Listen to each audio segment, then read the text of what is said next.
चैत्र में पहले कृष्ण पक्ष आता है, मैंने कहा हाँ। सबसे पहले उसकी 1 तारीख आएगी, हाँ। तो सर नया साल आ गया? नहीं, इधर एक ये और लफड़ा है, नया साल इस कृष्ण पक्ष में नहीं आएगा। पहले महीना चैत्र आएगा, चैत्र का कृष्ण पक्ष गुजर जाएगा, 15 दिन गुजर जाएंगे, जब उसका शुक्ल पक्ष की 1 तारीख आएगी, उस दिन हम कहेंगे हैप्पी न्यू ईयर। नया साल यहां से शुरू होगा। आप कहोगे कि सर मतलब इसको यूं समझें कि 16 जनवरी को नया साल शुरू हो। अब जो नया साल अपना 1 जनवरी को शुरू होता है, कभी मोदी जी आए और मोदी जी आके कहे कि भाई 16 जनवरी को, आपको सर ऐसे कैसे कर सकते हैं? जो आदमी नोट बदल सकता है वो साल भी तो बदल ही सकता है आपका। मान ले 16 जनवरी से मान लो नया साल, उसमें क्या है, होता ही है। बैंक का नया साल कभी शुरू होता है, वाणियों का नया साल कभी शुरू होता है, आपका नया साल कभी शुरू होता है। ठीक है, आप 1 जनवरी मान रहे हो, ये भी ऐसा कहता है।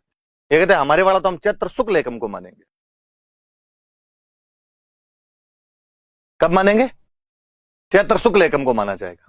इसका मतलब है कोई भी नया साल शुरू होगा तो चैत्र शुक्ल एकम से शुरू होगा। अब मैं मान लो कर दूं कि अभी 2077 चल रहा है, थोड़े दिनों में 2078 लगने वाला है, तो यहां पे 2078 लग जाएगा। जैसे चैत्र शुक्ल एकम आएगी 2078 लग जाएगा अपने।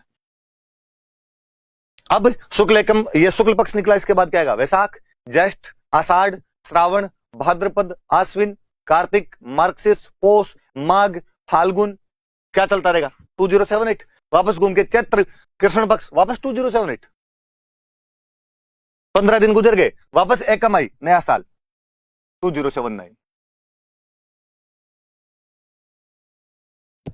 समझ में आई कुछ बात यह है कि चैत्र के कृष्ण पक्ष से नया साल शुरू नहीं होता, चैत्र के शुक्ल पक्ष से नया साल शुरू होता है। आप कहोगे तो सर क्या बड़ी बात हुई? बड़ी बात यह है कि वहां जहां आपका महीना जनवरी में शुरू होता है या साल जनवरी से शुरू होता है, अंत उसका दिसंबर में होता है। यहां साल शुरू भी चैत्र में होता है, अंत भी चैत्र में होता है। तेरे नाम से शुरू, तेरे नाम पे खत्म। शुरू कर रहे हैं तब चैत्र शुक्ल एकम है, खत्म करेंगे उस दिन चैत्र अमावस्या होगी। और इसका मतलब यह है कि चैत्र के बाद वाले 15 दिन साल की शुरू में आएंगे, शुरू वाले 15 दिन साल के लास्ट में आएंगे।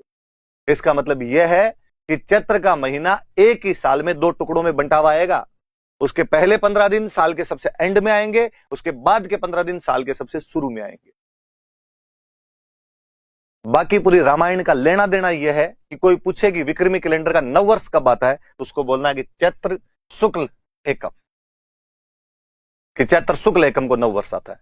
अंग्रेजी वाले चैत्र शुक्ल एकम लिखेंगे तो मुझे लगता है ज्यादा अच्छा रहेगा। पर यदि आपको अंग्रेजी का ही प्रयोग करना है तो लिखना first bright day of Chaitra. First bright Fortnite